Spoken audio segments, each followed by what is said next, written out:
breakthroughs in science and technology, advancements in business and beyond. Join us as we educate, enlighten, and entertain. This is Innovations.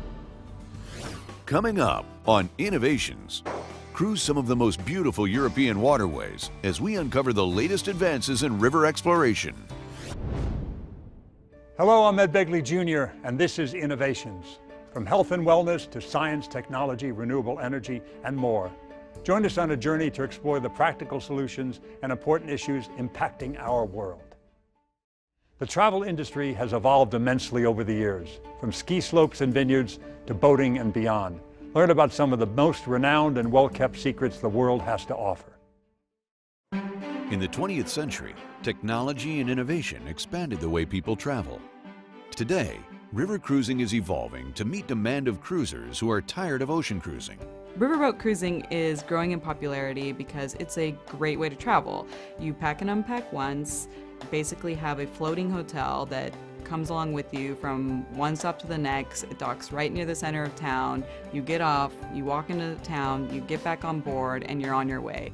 You're floating along on the serene river. You have the views right outside the window, watching the beautiful landscapes floating by. Once people try it, it's rare that you see somebody that sort of isn't hooked and doesn't want to go on another river cruise. Stretching 625 miles, the Loire River provides a large path to travel along.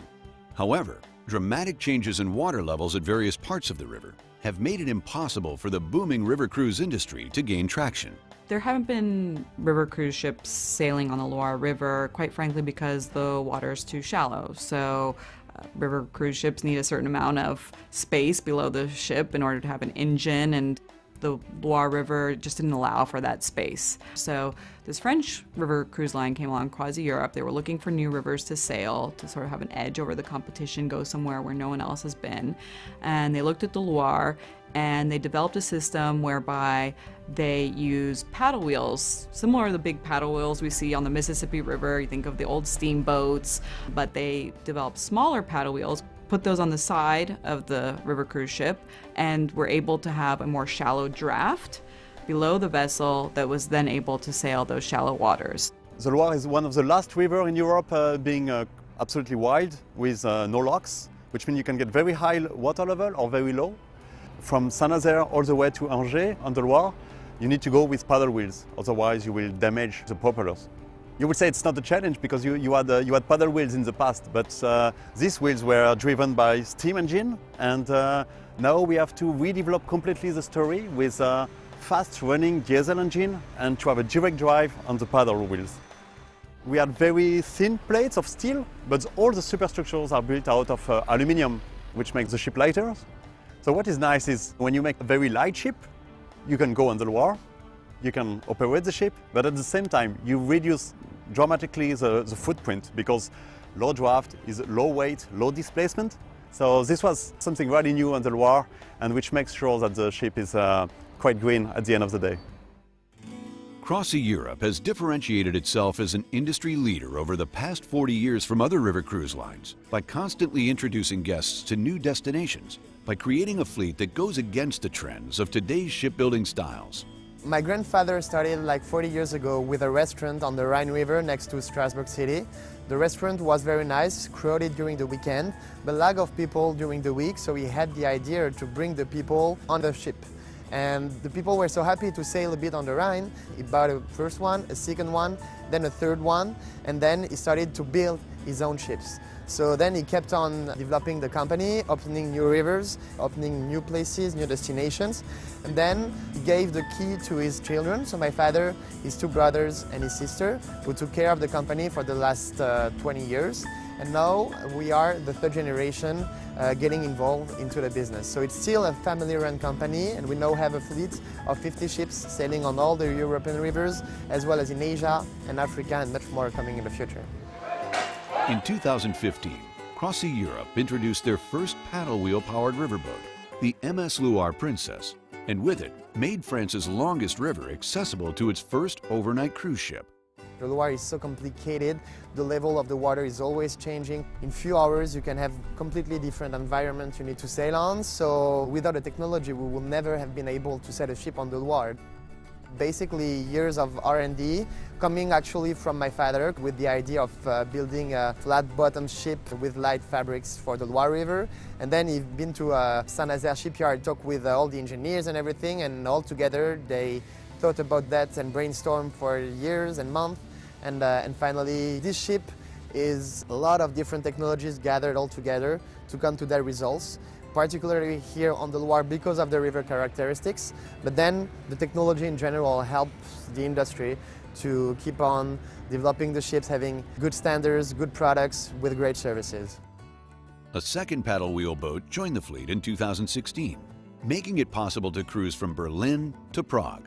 Everybody's promoting cruises in the heart of Prague, but actually no one except us is docking in the heart of Prague because of the shallow water. We now have the skills to build such kind of ships, and that's the reason why we christened last year a second paddle wheel ship with the paddle wheels on the back because of the locks on the Elbe River, and the ship is sailing between the heart of Berlin to the heart of Prague with no problem on the shallow water of the Elbe.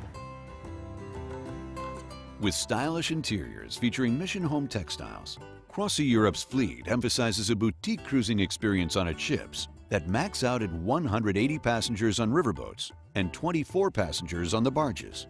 Basically, with us, we decided to downsize our ships.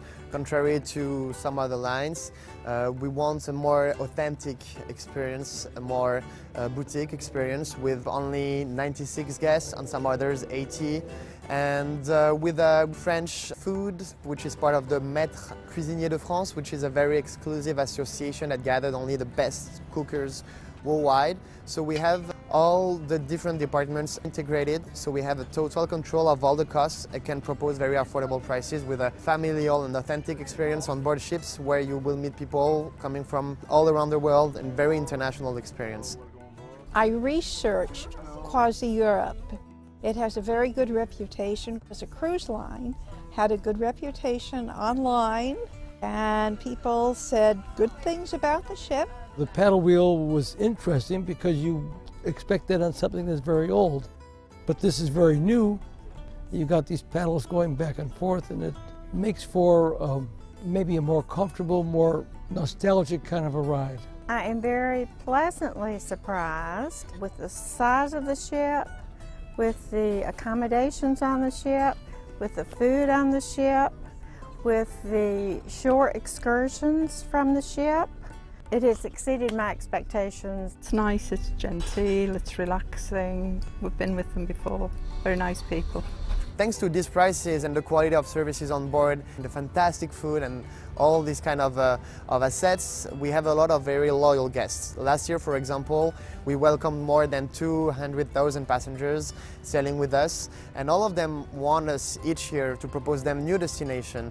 That is the reason why we have opened many places. In Bordeaux, for example, we opened that river a few years ago. Now several lines are getting there as well. We've been the first one on the Rhone River in 1992, the first one in Spain, the first one in Italy, and so many other places. And here on the Loire, we were the first one and are still the only one, so an exclusive cruises, and we hope to keep on opening new places and new rivers.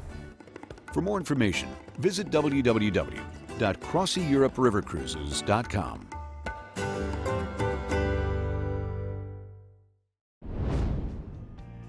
Thanks for joining us. We hope you'll join us next week as we continue to explore some of the significant developments impacting our lives. I'm Ed Begley Jr.